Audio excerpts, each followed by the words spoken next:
Greetings and welcome to my new calculus channel. My name is John Gabriel. So sometimes even my old videos get a lot of attention. So this one here was how Euclid's choice not to write a prologue affected the course of mainstream mathematics. And on this video, somebody posted a comment which said, I detect a flaw in your definition of circle. You say that without the second requirement, any path on a sphere would satisfy the definition. Well, he's kind of right if you assume that any of those paths are not semicircles. Okay. Of course, the majority of them don't even have to be semicircles, and they wouldn't satisfy that condition. So he finds a very exotic formula, which you see over here. And this, of course, is not complete. He needs he needs four different combinations here. He needs the minus sign and plus sign and the sign and minus sign and minus cos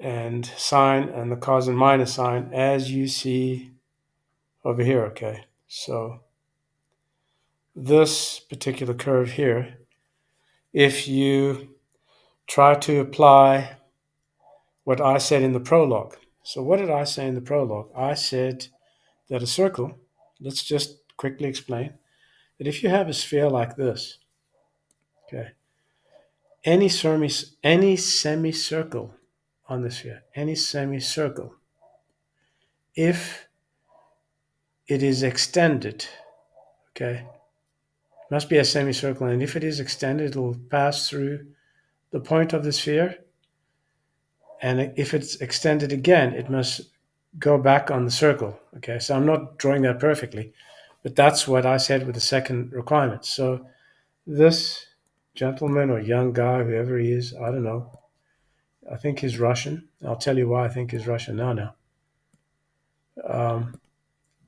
He decided to come up with this exotic curve. Let me just go back to it. This curve here. So he came up with this exotic curve, and you can see that it is true that if you start on any point of this curve here, you will end, it is a distance of 1 to the center, and if you extend it, it will again end on one of those, it will again end on one of those, on the same curve, okay? It will again end on the same curve. So that was his his claim. And of course, if you want to see how that works, so of course I didn't look at it carefully. I said his reasoning is correct, and he messaged me again, and I decided to try it, and turned out that he was using a very exotic curve. And yes, it is right, but it doesn't really break my definition, because if the curve is not a semicircle, that's fine. It doesn't break my definition. So maybe I should have added a stipulation that any semicircle, not just any path, any semicircle path on the surface of a sphere is the curve, then that would eliminate exotic curves like that. So the point I was trying to make is that requirement 2 is necessary and sufficient where a semicircle path is considered. Okay. So how do I know he's Russian? Well, I have a statistics thing here, and I can see who's looking at what, and he's been looking at the prologue and Euclid stuff pretty intensely, and this file here actually comes from this video. So he's from Russia. Anyway, I really didn't want to get into that, but some comments like that sometimes, they have some merit. Then there are other comments by idiots like this, and let me get to it. So this guy here says, he says the mean value theorem holds for a continuous differentiable function, blah, blah, blah.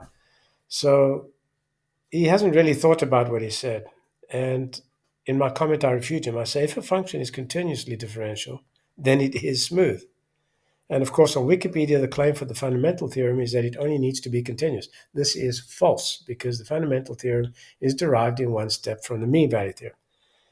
Then he says it doesn't need to be smooth, which contradicts his previous statement. So I said, yes, it needs to be smooth.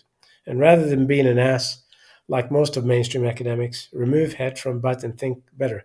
And then you get the real anal retentive morons like this guy here, Caleb somebody. He says, he's trying to be funny. He says that I'm saying these things, but I'm not really saying those things.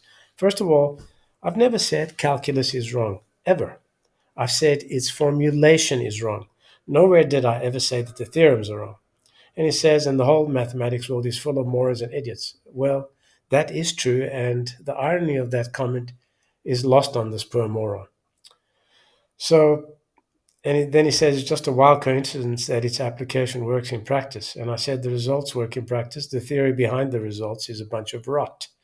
And then he, again, for this final comment, he says every single time flawlessly, which is absolute trash because it's no coincidence that there are so many ambiguities, confusion, and a general ignorance that is underlined by failure and high dropout rates. For example, a car runs flawlessly most of the time, but as a driver, you have no idea why. And calculus, on the other hand, is not a car, but a topic based on the conclusions of theory, whose development and formulation have been highly questionable since its inception. So sometimes I answer these knuckleheads just to educate them a little bit. This is the knucklehead I'm talking about here. So he thinks he's very handsome and very smart, but his Caleb McNevin is a bit of an idiot. Okay, so actually he's an idiot, period. If you're not already a subscriber, become one. Okay, and yes, click on the join button, and for a mere €5 a month, you can have access to information that I've never shared before, okay? Click on this join button. The information will have access to, in addition to members only YouTube videos, which the public and other subscribers can't see, you'll have access to a special directory, okay, which I share with those who helped me survive. So I don't know why this is coming up. Yeah, so over here in members only, I'm not going to let you look, but I usually prepare my articles and books in the staging room, which is private, and I transfer some things across from the staging room to the members only section. Okay. That means that the members who pay €5 a month get to see a lot of information that you won't get to see since you're not a member. Okay. So if you're not already, subscribe to my channel, become one, click like, follow me on this academia.edu. I have many free articles for you here. Not everything is free. And also make sure you visit my Kindle site. Okay, this is the Kindle site. And buy my books. This is the latest one I'm working on, and it gets updated, by the way. So if you buy it now, you'll always have an updated version. And so far, I think I've written about 6 books. And the prices are pretty cheap. The Kindle prices are cheap. There's only one in hard cover because it's hard to format, and this is the Ultimate Book of Numbers. By the way, it's really worth getting a hardcover on that. It's worth it, believe it or not. This book is quite a long book, and it covers everything you need to know about numbers, where they came from, how you got them. It's not like doing a search on the internet, YouTube, or any of those garbage sites, Wikipedia, Quora, or anything like that. They don't know what a number is, never have. But I'm telling you, in this book, you will find all the information you need. And you might say, well, why do I need to pay for it? Because, well, it used to be free one time on the site, but it's no longer free. Okay. You have to pay for it. I mean, I need to earn a living, don't I? Okay. My name is John Gabriel. Till next time. Good.